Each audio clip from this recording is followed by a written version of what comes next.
우리 민수기 21장 말씀을 같이 보도록 하겠습니다. 오늘 하나님의 말씀은 민수기 21장 4절부터 9절까지입니다.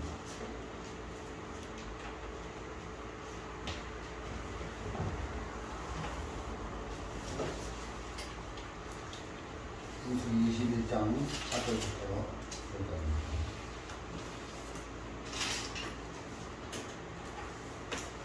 찾으셨으면 제가 읽도록 하겠습니다. 4절입니다. 백성이 호르산에서 진행하여 홍해길로 쫓아 에돔 땅을 둘러 행하려 하였다가 길로 인하여 백성의 마음이 상하니라. 백성이 하나님과 모세를 향하여 원망하되 어찌하여 우리를 애굽에서 인도하여 올려서 이 광야에서 죽게 하는고 이곳에는 식물도 없고 물도 없도다. 우리 마음이 이 박한 식물을 싫어하노라 하매 여호와께서 불뱀들을 백성 중에 보내어 백성을 물게 하심으로 이스라엘 백성 중에 죽은 자가 많은지라. 백성이 모세에게 이르러 가로되 우리가 여호와와 당신을 향하여 원망함으로 범죄하였사오니 여호와께 기도하여 이 뱀들을 우리에게서 떠나게 하소서. 모세가 백성을 위하여 기도하며 여호와께서 모세에게 이르시되 불뱀을 만들어 장대 위에 달라 물린 자마다 그것을 보면 살리라. 모세가 놋뱀을 만들어 장대 위에 다니 뱀에게 물린 자마다 놋뱀을 쳐다본 즉 살더라. 9절 말씀까지 되었습니다. 예. 여기 이 성경 말씀을 보니까 여기 5절에 한번 같이 읽어보겠습니다. 백성이 하나님과 모세를 향하여 원망하되 어찌하여 우리를 애굽에서 인도하여 올려서 이 광야에서 죽게 하는고 이곳에는 식물도 없고 물도 없도다. 우리 마음이 이 박한 식물을 싫어하노라 하네. 이 5절 말씀에 지금 이스라엘 백성들이 뭘 보고 있느냐 하면 없는 것만 보고 있어요. 식물도 없고 물도 없고 그러면서 마음에 원망을 하더라는 거예요. 모세와 여호와를 대하여 하나님의 종 모세와 여호와께 대하여 원망을 잔뜩 퍼붓는 걸 볼 수 있습니다.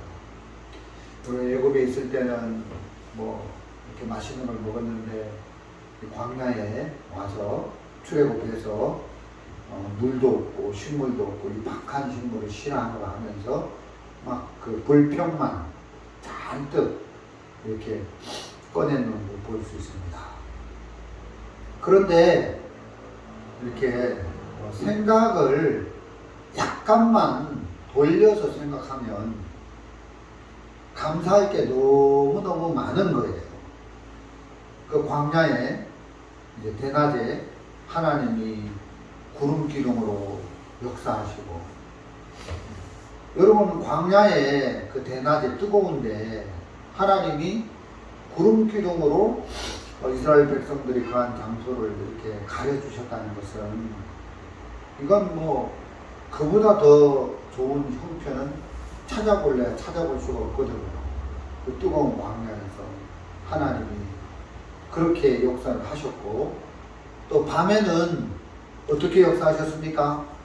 불기둥으로 그 추위를 막아줬어요.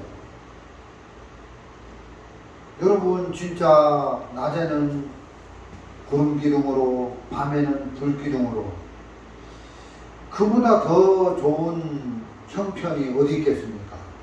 하나님이 그렇게 광야에 있는 자기 백성들을 도와주시고 그래 이제 감사할 그런 좋은 것들이 너무너무 많은 거예요. 뿐만 아니라 하나님께서 반석을 탁 쳐가지고 반석에서 샘물이 솟아나오게 했단 말이에요. 또 하늘에서 하나님이 만나를 내려주시고 또 고기 먹고 싶다가 하니까 하나님께서 메추라기를 주셨다는 것입니다. 그래 이제 하나님이 되는 것들을 많이 보내주셨어요. 근데 이스라엘 백성들은 여기서 지금 안 되고 있는 것들만 바라보면서 불평만 잔뜩 내보내는 걸 볼 수가 있다는 거예요. 그러니까 우리도 이렇게 신앙생활을 하면서 어쩌면 이스라엘 백성들과 똑같은지 잘 모르겠습니다만 조금만 입장을 돌려서 생각해 보면, 하나님 편에서 생각해 보면 진짜 하나님께서 우리에게 정말 그 좋은 것들로 축복을 많이 해주셨다, 이런 마음이 들어서 민수기 21장을 특히 5절 말씀을 읽으면서 대조적으로 안 되는 것들 이렇게 불평할 게 아니라 되는 조건들을 하나님 더 많이 주셔서 우리 마음에서 긍정적으로 하나님 앞에 이렇게 반응하면서 살면 얼마나 복이 될까, 그런 마음을 가져봤습니다.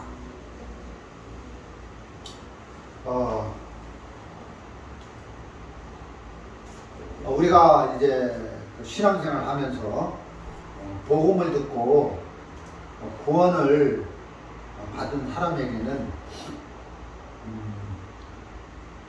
그 이후에 우리가 어떤 죄를 짓고 또 어떤 문제 속에 빠진다 할지라도 그런 것들이 자기에게 전혀 문제가 되지 않는다는 겁니다. 구원을 받고 예수 안에 있는 사람에게는 죄를, 어떤 죄를 지었든지 그 죄가 문제가 됩니까? 되지 않습니까? 되지 않는다는 것입니다. 왜냐하면 예수님께서 그 문제를 다 책임져 주시고 해결해 주시니까, 구원을 받고 예수 안에 사는 우리에게는 어떤 것도 우리가 책임지고 우리가 문제될 일이 없고, 다만 우리를 책임져 주시는 분이 주님이 되셔서 내 허물, 내 죄, 내 병, 어떤 문제든지 전부 다 주님이 책임을 져 주신다는 것입니다. 이런 일화가 있습니다. 마틴 루터가 죄사함을 받고 구원을 받고 난 이후에 이제 어느 날 저녁에 침대에 들어가서 잠을 자고 싶은데 침대에 딱 누웠는데 갑자기 마귀가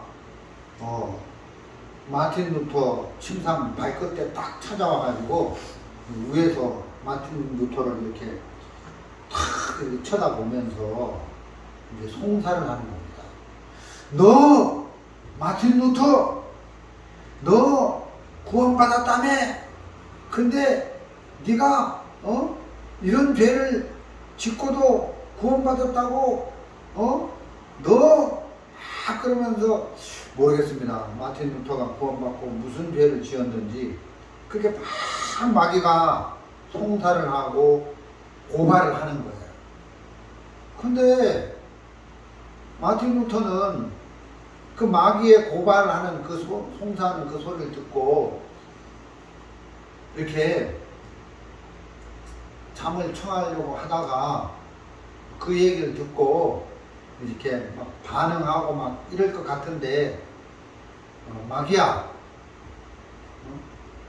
내가 그렇게 죄를 지었는데 내가 그 지은 죄하고 나하고 무슨 상관이 있어 하고 이제 마틴 루터가 계속 잠을 청하고 쿨쿨 자더라는 거예요. 네, 여러분, 우리가 죄사함을 받고 복음 안에 또 예수님 안에 있으면 우리가 어떤 실수를 하든 어떤 죄를 범하든 그것이 내 문제가 아니라 구원받기 전에, 즉 예수 밖에 있을 때는 죄를 지으면 그것이 내 문제가 되지만 구원을 받고 예수 안에 있을 때는 우리가 짓는 모든 죄에 대한 그 책임이 우리에게 있는 게 아니라 예수님에게 있는 거라는 거죠. 예, 책임 전가라는 말이 있습니다. 들어보셨습니까? 예를 들어서 아주 오래 전에는 그 쓰레기를, 집안에 있는 쓰레기를 비울 때 어떻게 하시는 줄 아십니까? 큰 통에 뭐 연탄재도 넣고 집에 쓰레기를 다 잔뜩 집어넣고 이제 저쪽에서 아침 8시쯤 되면 쓰레기차가 새벽 종이 울렸네 하면서 막 이렇게 마을로 들어오는 거예요. 그러면 그 음악 소리를 듣고 이제 쓰레기를 담은 큰 통을 들고 그 차 있는 데까지 가서 그 쓰레기 비우는 사람이 차 위에 있고 우리는 밑에서 쓰레기통을 들러서 이렇게 얹어주면 쓰레기를 딱 비우고 통을 딱 던져주면 그 통을 딱 가지고 집으로 돌아온단 말이에요.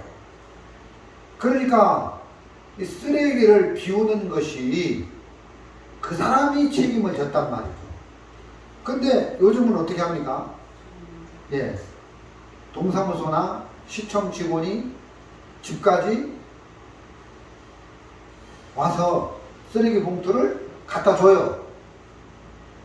아니면 내가 이제 쓰레기 봉투를 이렇게 구입을 해가지고 그 쓰레기 봉투를 가지고 이제 그 쓰레기 봉투에다가 집에 쓰레기를 다 넣고 집 문 앞에다가 딱 놔두면 시청 직원이 와서 가지고 가요 안 가요? 지도 새도 모르게 그 쓰레기 봉투를 다 수거해 간단 말이죠. 그래서 오래전에는 쓰레기를 담당하고 책임지는 것이 자기가 해야 되는데 요즘에는 쓰레기 종량지 봉투가 나와가지고 쓰레기를 거기 담아가지고 집 앞에까지만 놔두면 그다음 시청 직원이 와서 다 치워가는 거예요. 담당자가 시청 직원으로 바뀌었다는 거예요. 예를 들어서 쓰레기를 밖에다가 버렸는데 놔뒀는데 그 쓰레기가 너무 지저분해가지고 밖에 막 누들누들 다니는 거예요. 그럼 어떻게 해요? 내가 나가서 자기가 쓰레기를 치워야 돼요. 시청에 전화해가지고 시청 직원 바꾸라 해가지고 여기 쓰레기 우리 집 앞에 쓰레기 봉투에다가 쓰레기를 나눴는데 쓰레기 안 치워가고 이렇게 너덜거리고 이렇게 지저분한데 뭐하냐고 막 당장 전화로 호통하면 얼른 직원이 와서 다 수거해 가요 안 해요? 누가 책임을 진다는 거예요? 시청 직원이, 담당자가 책임을 진다는 거예요. 맞습니까? 그러면 우리가 복음을 듣고 구원을 받은 다음에 우리가 예수 안에 들어가서 사는 동안에 또 우리가 죄를 짓는다든가 뭔 범죄를 저질렀다든가 무슨 실수를 했을 때 그 죄에 대한 범죄나 그 실수에 대한 그런 죄에 대한 책임을 내가 져야 돼요? 우리 주님이 다 져주셔야 되는 거예요. 책임을 주님이 다 져주셔야 되는 겁니다. 그래서 이 담당이라는 것은 책임 전가인데 정말 옛날에는 그 쓰레기 문제를 내가 책임을 졌는데 이제 법이 바뀌어가지고 요즘은 그 쓰레기 치우는 시청 담당자가 책임을 져주는 것처럼 마찬가지로 옛날에는 죄를 지었을 때 내가 해결을 하고 내가 책임을 져야 되는데 구원을 받고 예수님이 내 마음에 임하고 난 다음에는 내가 책임지는 게 아니라 예수님이 책임지고 내가 어떤 죄를 지어도 나하고 상관없고 예수님하고 상관이 있는 거예요. 근데 마귀는 이 부분을 속여가지고 너 죄를 지었으니까 네가 이 죄와 상관이 있어. 네가 이 죄를 책임져야 돼 하면서 그 책임의 전가를 나에게 시킨다는 거예요. 그 속은 거죠. 예수님이 오셔서 우리의 모든 죄를 해결해 주고 우리를 책임져 주시려고 오셨는데, 그래서 예수님이 이 땅에 오셔서 우리가 지은 모든 죄를 다 책임을 지신 거예요. 그래서 복음서에 보면 사람이 지은 모든 죄는 사심이 있대 했잖아요. 그러니까 사람이 짓는 모든 죄는 예수님이 다 책임을 지시고 사해 주신 거라는 거죠. 그래서 너무너무 감사한 겁니다. 오늘 우리가 민수기 21장 이 본문 말씀을 읽었는데, 여기 보면 이제 이스라엘 백성들이 원망을 하는 거예요. 모세와 여호와를 원망하는 거예요. 하나님의 종 모세를 원망하고 이제 하나님을 원망하니까 하나님이 뭘 보냈습니까? 불뱀을 이스라엘 백성들에게 보낸 거예요. 여러분, 뱀 좋습니까? 참, 뱀 징그럽잖아요. 뱀에 물리라고 하나님이 불뱀을 보낸 거예요. 뱀을 뭐 한두 마리 보냈겠어요? 몇천 마리 보냈겠어요? 많이 보낸 거예요. 뭐 하라고요? 물리라고. 그럼 불뱀이 그 독이 있잖아요. 불뱀 그러니까 뭐 입에서 뭐 불 나오는 뱀으로 생각하는데 그런 뱀이 아니라 이 독사보다 이 불뱀은 독이 10배나 더 강한 독을 가지고 있는 거예요. 물라고. 그래가지고 이제 백성들이 이제 불뱀에 많이 물렸는데 하나님의 종 모세를 원망하고 하나님을 원망해서 이제 불뱀이 하나님 보내가지고 불뱀이 백성들이 많이 물렸는데, 그때 이제 백성들이 모세에게, 하나님 종 모세에게 여호와께 기도해서 이 불뱀들이 떠나가게 해주십시오 했는데, 그 모세가 여호와께 기도하니까 하나님이 불뱀을 떠나게 해주는 게 아니라 백성들의 말처럼 그렇게 하는 게 아니라 놋뱀을 장대 위에 만들어서 달라는 거예요. 놋뱀을. 자, 우리 몇 절이죠? 8절입니다. 여호와께서 모세에게 이르시되 불뱀을 만들어 장대 위에 달라. 물린 자마다 그것을 보면 살리라.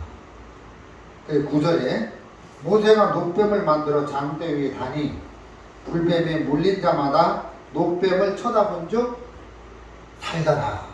이렇게 돼 있죠. 예. 여러분,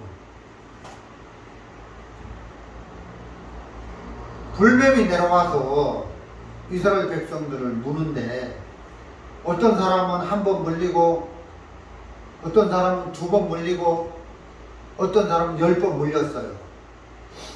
근데 하나님의 말씀에는 뭐라고 했어요?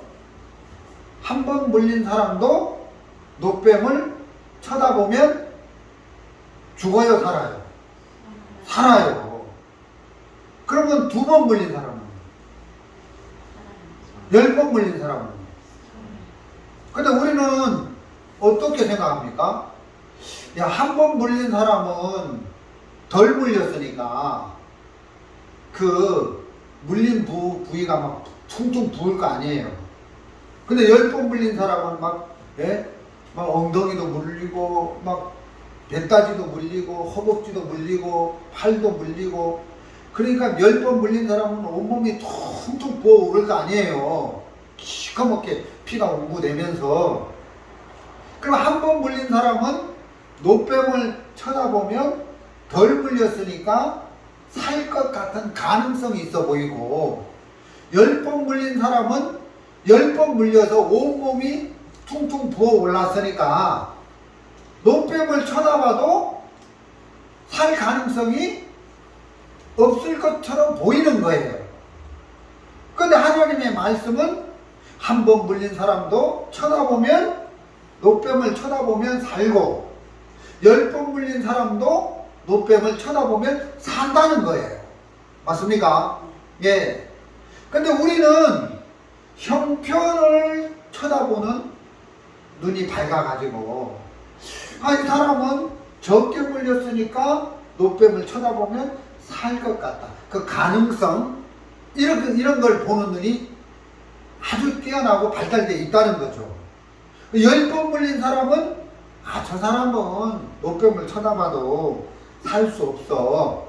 우리는 그렇게 생각을 한다는 거예요. 한 번 물린 사람은 노뱀을 쳐다보면 빨리 나을 거야. 근데 10번 물린 사람은 노뱀을 쳐다봐도 늦게 낫겠지. 이렇게 그 형편을 바라보면서 가능성, 아, 이 사람은 가능성이 있다. 형편을 찾아보면서, 아, 이 사람은 가능성이 없다. 그렇게 본다는 거예요. 여러분, 우리가 그 불뱀에 한 번 물렸다는 것은 뭐 죄를 적게 지었다, 이런 의미겠죠. 이런 의미도 되겠죠.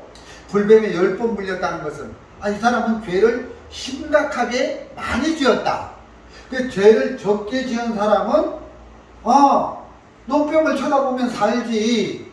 근데 죄를 심각하게 많이 지은 사람은 노뱀을 쳐다봐도 안 돼. 이런 형편을 바라보는 그 가능성에 눈이 밝아서, 아, 이 사람은 되겠다. 아, 이 사람은 안 되겠다.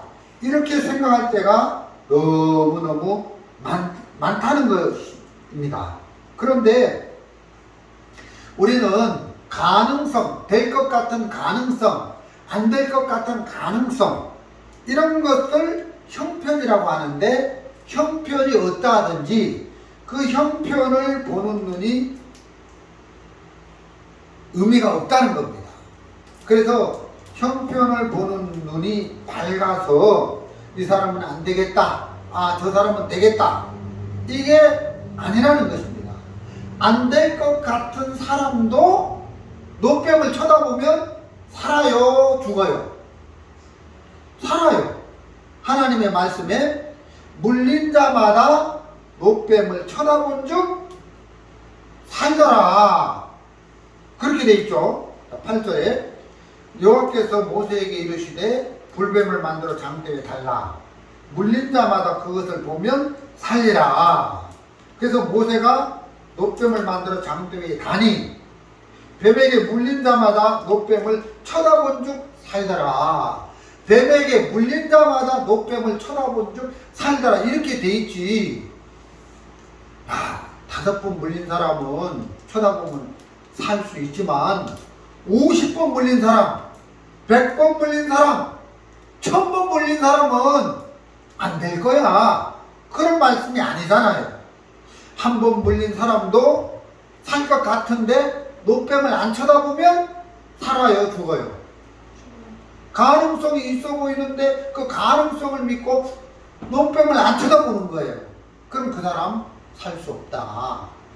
근데 10번, 뭐 50번, 100번 물려가지고 저 사람은 온몸이 막 그 불뱀의 독으로 다 퍼져가지고 몸이 막 탱탱 부어 있는데, 우리가 볼 때는 전혀 살 것 같지 않는 불가능한 사람일지라도 노뱀을 쳐다보면 살아요, 안 살아요? 산다는 것입니다. 자, 이게 무슨 얘기입니까? 지금 저는 여기서 뭘 얘기하고 싶은 겁니까? 내가 노뱀을 쳐다보는 순간 문제가 다 해결된다. 십자가 앞에 가면, 예수님 앞에 가면 아무 문제가 안 된다. 지금 내가 그걸 이야기하고 싶다는 것입니다.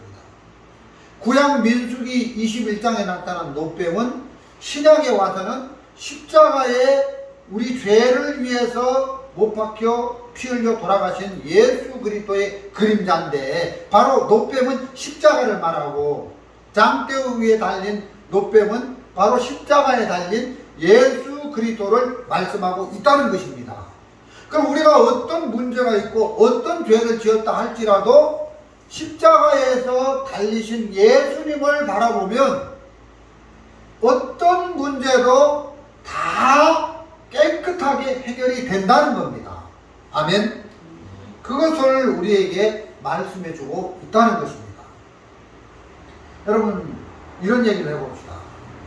사무엘상 30장에 시글락이 불탔어요.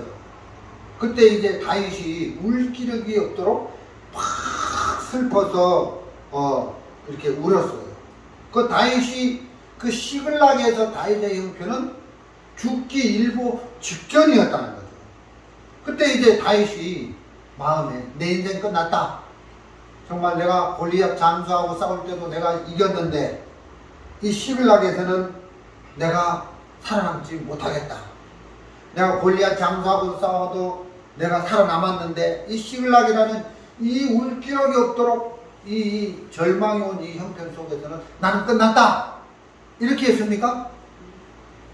울기력이 없도록 다윗이 울었는데 진짜 형편으로 말하면 절망스러운 형편인데 하나님을 힘입어 용기를 얻었더라 하고 에봇을 가져와라 하고 하나님을 믿는 믿음으로 딱 아말렉과 전쟁터에 나가서 싸웠는데 승리했어요? 승리 안 했어요?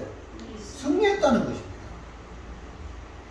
시글락의 그 형편은 너무너무 절망하고 낙담하고 그런 형편이었는데 그 다음에 우리가 성경을 계속 읽어보면 그 다윗이 아말렉하고 전쟁에 싸워서 이겨가지고 왕이 됐습니다.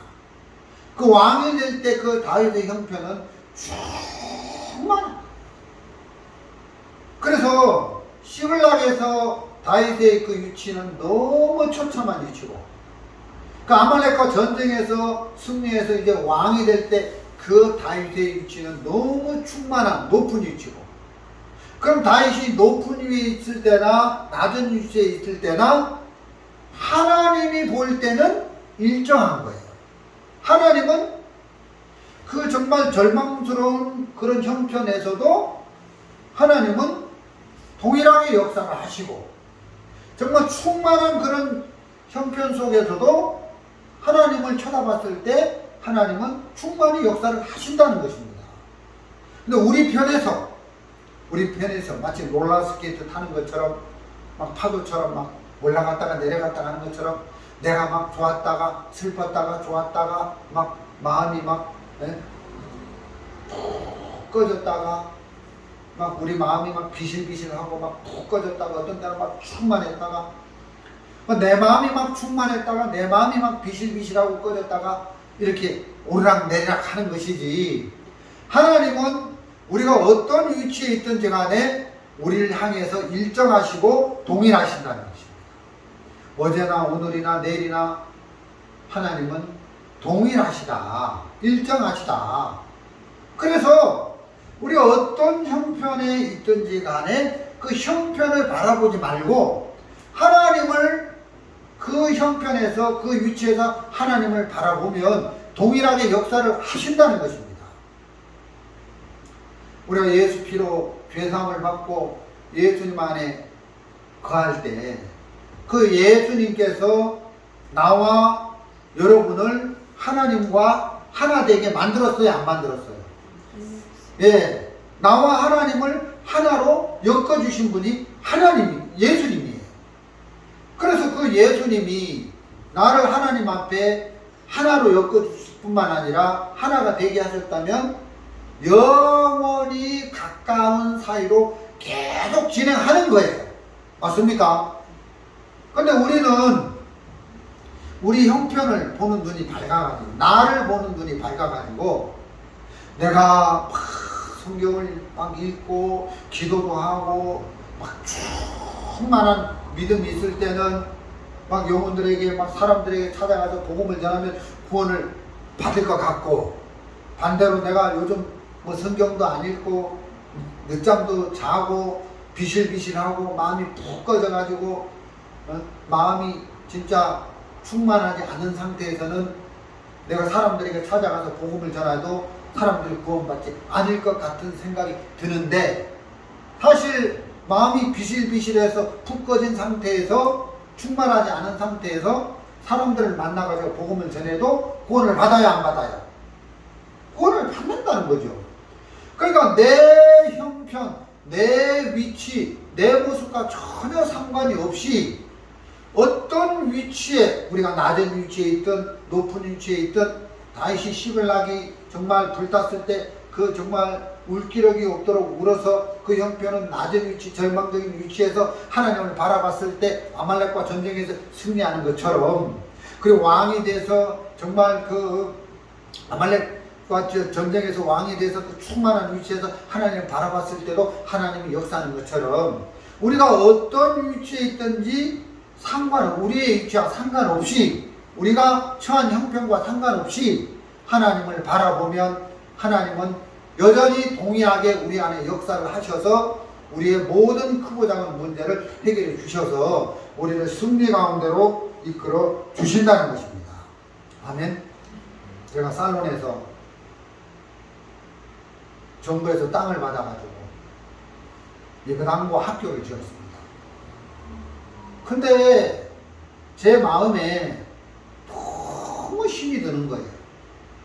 야, 내가 조국을 떠나서 이 아프리카에 와서 진짜 말도 잘 안 통하는 그런 흑인들을 데리고, 형제 자매들을 데리고 학교를 짓고 예배당을 짓는 게 이게 가능할까?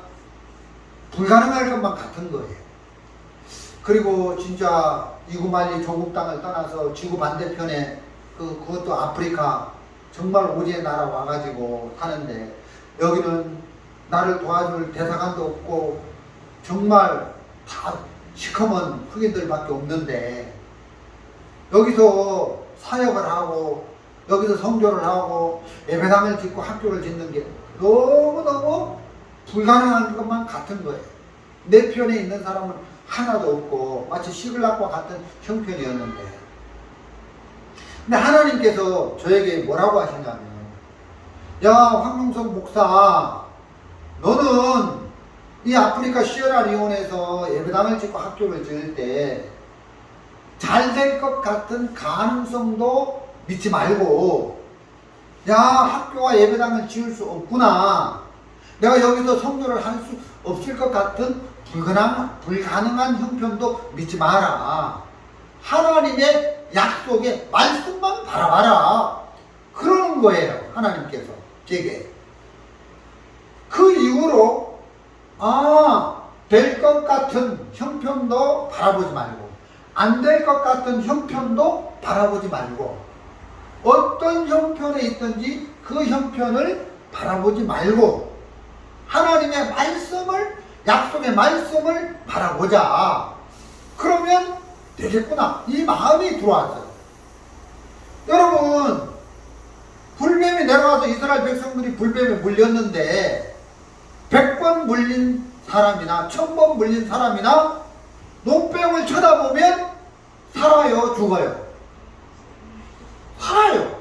한 번 물렸든 100번 물렸든 1000번 물렸든, 어떤 가능성이 있냐, 어떤 가능성이 없냐, 어떤 형편이 있냐, 이런 것 불구하고 그 형편 쳐다보지 마라. 한 번 물려서 가능성이 있다는 그 형편도 의미가 없고, 1000번 물려서 가능성이 없을 것 같다, 그 형편도 의미가 없고, 하나님을 쳐다보면 산다. 맞습니까?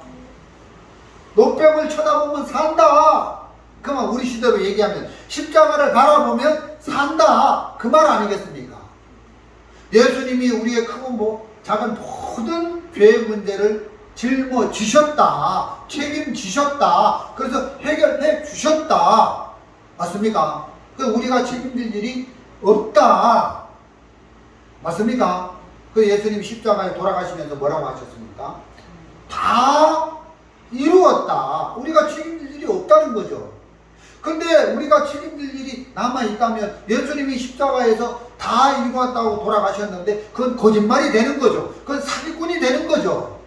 근데 예수님이 우리가 책임질 일이 있다면 예수님이 십자가에서 다 책임을 주신 거기 때문에 우리에게 어떤 문제도 남아있을 수가 없다는 것입니다.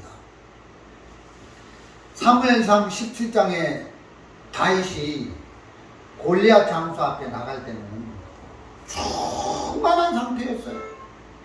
내가 목동이 돼서 양을 지킬 때 들에서 사자가 나타나고 곰이 나타나도 내가 하나님을 의지해서 사자하고도 싸워 이기고 곰하고도 싸워 이겼는데 저 할례 없는 저 골리앗 블레셋 장수 내가 만군의 여호와의 이름으로 나가는데 충만했어요. 그래서 싸워서 골리앗을 물리치고 승리했다는 거죠. 그런데 사무엘 17장이 아니라 사무엘상 30장에서 시글락에서는 울 기력이 없도록 푹 꺼진 상태, 절망의 위치인데 그때도 여호와를 힘입어 용기를 얻고 아말렉 그 군대를 향해서 싸움하러 나갔는데 역시 하나님이 역사를 해서 다윗에게 승리를 안겨주더라는 거죠. 그래서 사무엘상 17장의 형편이나 충만했을 때 그 형편이나 사무엘상 30장의 푹 꺼진 절망스러운 형편에서나 그 형편이 어떠하든지 상관없이 어떤 형편에서든지 여호와를 바라보면 승리를 하신다는 것입니다. 아멘. 그래서 우리를 향한 그 하나님의 사랑이 일정하시다. 하나님이 우리를 구원하셔서 사랑하셨다면 그 구원의 사랑은 일정하셔서 동일하시다. 그래서 변함이 없는 약속의 말씀을 바라보고 십자가를 바라봐야지 자꾸 변하는 나를 바라보면 그것은 온전한 믿음이 될 수 없다는 것입니다. 그래서 가능성이 있는 나를 바라보지 말고 가능성이 없을 것 같은 형편을 바라보지 말고 어떤 형편도 바라보지 말고 하나님의 말씀만 약속의 말씀만 믿음으로 바라보고 발을 내디디면 우리 인생 속에 승리하는 삶을 살 수 있게 된다는 것입니다. 저는 오늘 아침에 강대상에서 설교를 여러분 앞에 하고 있습니다. 설교를 할 때마다 지금도 그런 생각이 듭니다. 야, 내가 과연 설교를 잘 할 수 있을까? 내가 안 될 것 같고 못할 것 같고 나를 바라보는 형편이 커서 나를 바라보는 거예요. 근데 하나님은 안 될 것 같고 못할 것 같은 너를 바라보지 마라. 하나님을 바라보면 담대하게 하나님의 약속의 말씀을 바라보면 너는 황명성 목사는 오늘 아침 설교를 잘할 수 있어. 하나님 나에게 그렇게 약속을 하신다는 거예요. 그래서 그 약속의 말씀을 바라보고 담대하게 설교를 하는 거예요. 아멘. 예. 오늘 감명 드리는 시간을 가지겠습니다. 그럼 여러분들은 목사님이 그렇게 간증한 사람 나오세요. 그러면 담대하게 저 목사님의 말씀을 의지해가지고 나옵니까? 자기를 바라봅니까? 아, 내가 이번 주 어떻게 살았나? 이번 주에는 참 성경도 안 읽고 믿음으로 살지도 않고 자꾸 자기를 바라보면서 비실비실 그래서 마음이 푹 꺼져야 안 꺼져요. 누구를 바라보는 거예요? 나를 바라보는 거예요. 여러분 불뱀에 물린 자기 자신을 바라보면 살 수 있는 길이 있어요 없어요? 없어요. 근데 불뱀에 물린 자기 자신을 바라보는 게 신앙이 아니라 장대 위에 달린 노뱀을 쳐다보는 게 신앙이라는 거죠. 우리 신학 시대로 말하면 바로 예수님을 쳐다봐라. 하나님의 말씀을 쳐다봐라. 그러면 다 이루었다. 십자가에서 예수님이 다 이루었다. 뭘 다 이루었다는 것입니까? 죄의 문제, 병의 문제, 허물 문제, 실수 문제, 우리 인생에서 크고 작은 어려운 문제, 어떤 크고 작은 우리가 겪는 우리 삶 속에서 만나는 모든 크고 작은 이 죄의 문제를 예수님이 십자가에서 다 책임을 지시고 해결을 하셨기 때문에 우리는 완벽하고 온전하다는 겁니다.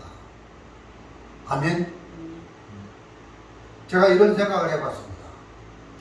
제가 구원받은 자녀를 3명이나 가지고 있는데 우리 막둥이 아들이 지금 대학생인데 예를 들어서 우리 막둥이 아들이 구원을 받고 있는데 뭐 대학교에서 믿지 않는 여대생을 사귀는 거예요.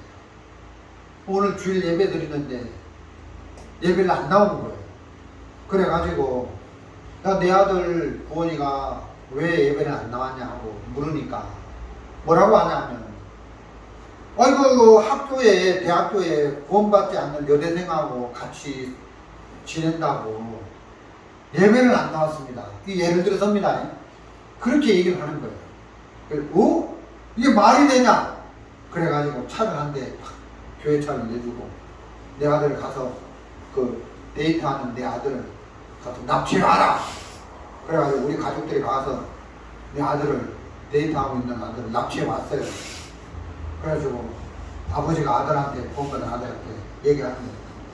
아들아, 너 오늘 주일 예배에 왜 빠졌냐? 아니 제가요 우리 과에 예쁜 아가씨가 있는데 그 아가씨 만나가지고 영화도 보고 데이트하느라고 빠졌습니다. 너 정신이 있냐 없냐? 그 아가씨 참 그 여학생 참 나쁜 아가씨야. 나쁜 여학생이야. 그 우리 아들이 막 펄떡 뛰는 거예요. 아빠, 걔는 순수하고 아주 참한 애인데요? 그래가지고 교제를 해주는 겁니다. 뭐가 참하고 순수한 아가씨인 줄 아냐? 하나님의 말씀을 네가 전했을 때 그 말씀을 그대로 받아들이고 간직하면 그 여학생은 참하고 순수한 여학생이야.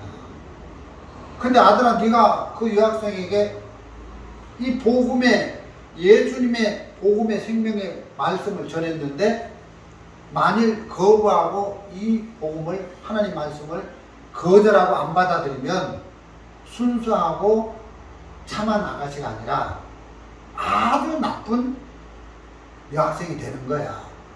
우리 아들이 이해를 하는 거예요. 내가 시키는 대로 해볼래? 이제 학교를 갔어요. 자기 이제 애인에게 말을 하는 거예요. 야야야, 이리 와봐라. 사실 내가 나한테 고백을 못했는데 나는 구원받은 예수님을 믿는 사람이다.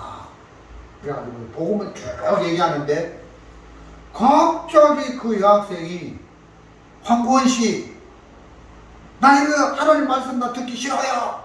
난 불교 교인인데 나는 이 성경 말씀하고 아주 나는 담을 쌓아서 살아가는 사람이다 하면서 펄펄 뛰면서 거절하는 거예요. 그래가지고 다음날 아버지한테 와가지고 아버지 과연 아버지 말씀대로 내가 사귀었던 그 여학생 아주 나쁜 애입니다 하는 거예요. 왜? 아니 내가 이 생명의 복음의 말씀을 전해줬는데 한마디도 안 듣고 안 받아들인다고.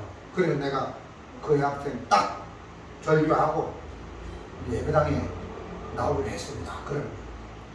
그래 너는 강아지 새끼가 아니라 개 새끼가 아니라 너는 호랑이 새끼야. 구원을 받은 사람은 그 속에 하나님의 씨가 들어있어 가지고 너는 호랑이 새끼인데 네가 사람들을 만나가지고 친구들을 만나가지고 복음을 전하면 구원을 받을 수 있어. 그리고 담대하게 달려나가면 너는 하나님이 온전한 복음의 일구로 만들어 놓은 거야. 근데 너는 호랑이 새끼인데 왜 강아지 개새끼처럼 살려고 해? 너는 호랑이 새끼야. 네가 잠을 자도 호랑이 새끼고 밥을 먹어도 죽을 먹어도 호랑이 새끼고 쉬어도 호랑이 새끼고 걸어가도 호랑이 새끼고 맞습니까? 안 맞습니까?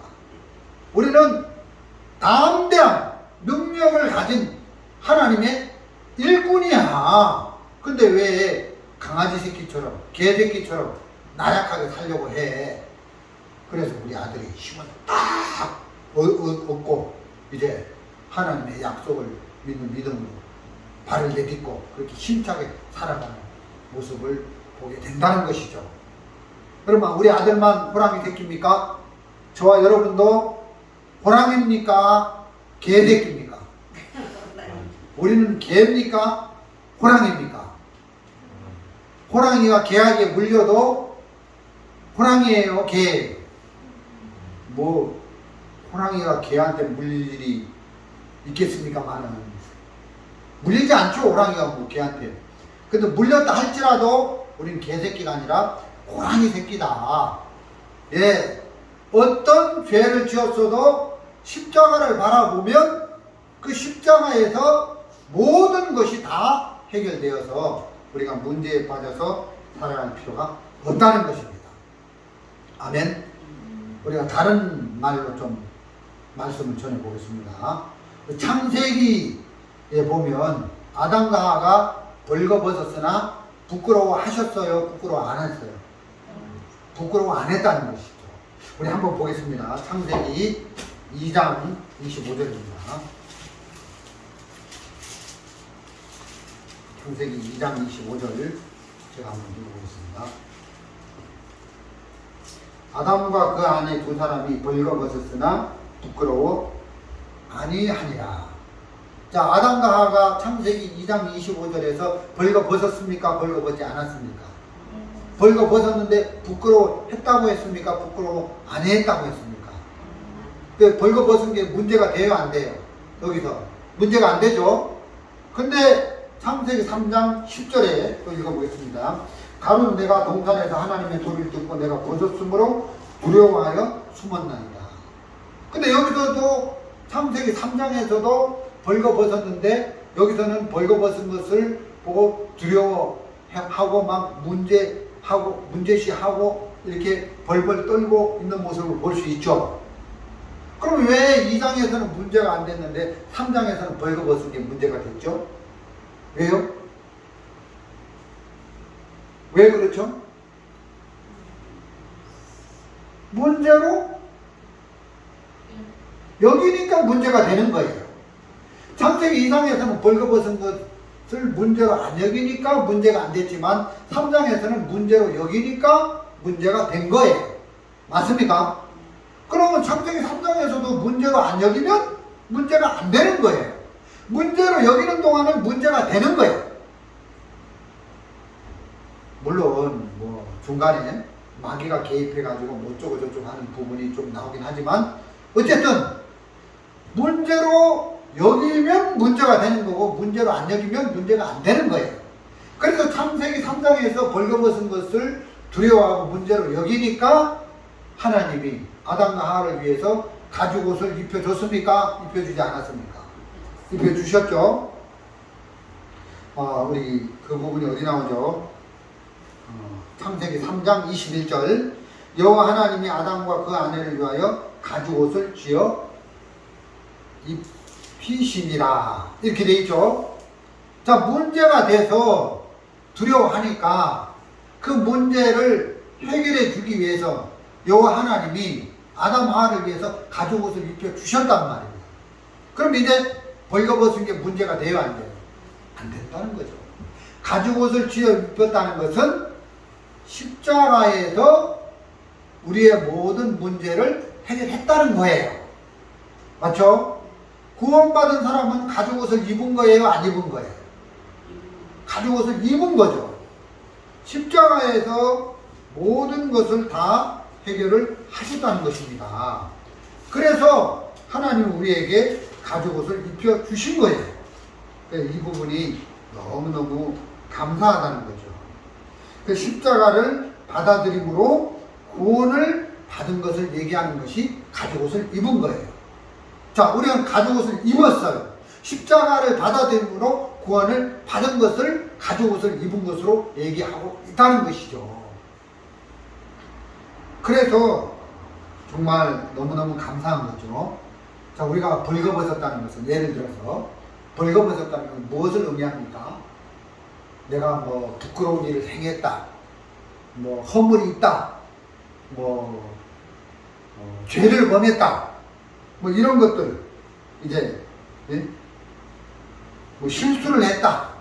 뭐 이런 것들 이런 것들이 이제 벌거벗었다는 걸 의미할 수 있겠죠. 근데 구원받은 사람에게는 그 어떤 벌거벗은 것이 문제가 안 된다.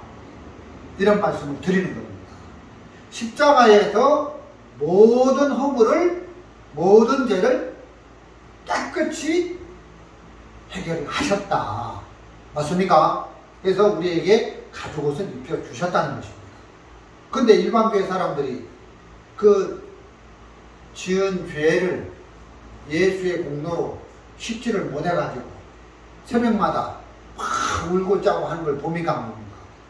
그것은 마귀에게 속아서 자기가 지은 죄에 대해서 자기가 책임을 지려고 애를 쓰다 보니까 그 마귀에게 속아서 그렇게 울고 짜고 하면서 막 하고 있는 몸소리 치고 있는 부분들을 볼 수가 있다는 것입니다.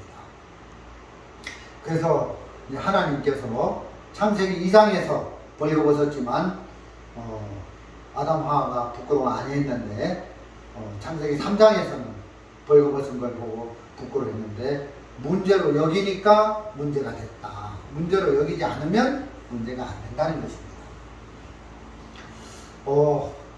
우리 아이들이 뭐 호주를 가서 지낸다고 하는데 제 마음에 그런 마음이 드는 거예요. 야, 호주 가면 형편을 바라보니까 신앙생활 할 수 있을까?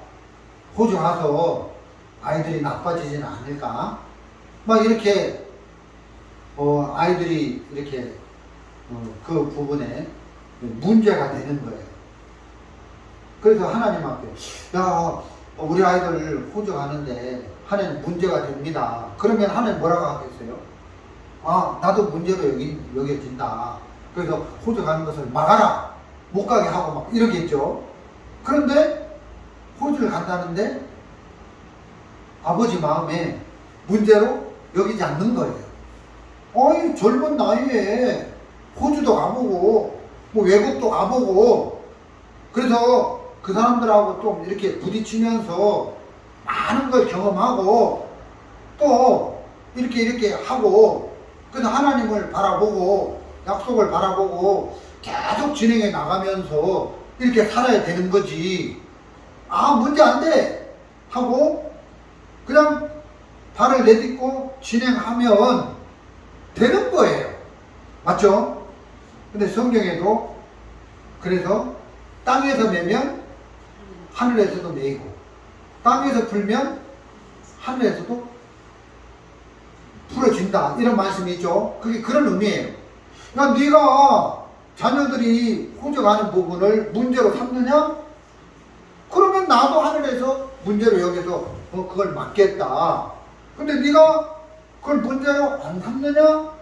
그럼 나도 그 문제로 여기지 않는다. 그렇게 넘어가는 거예요.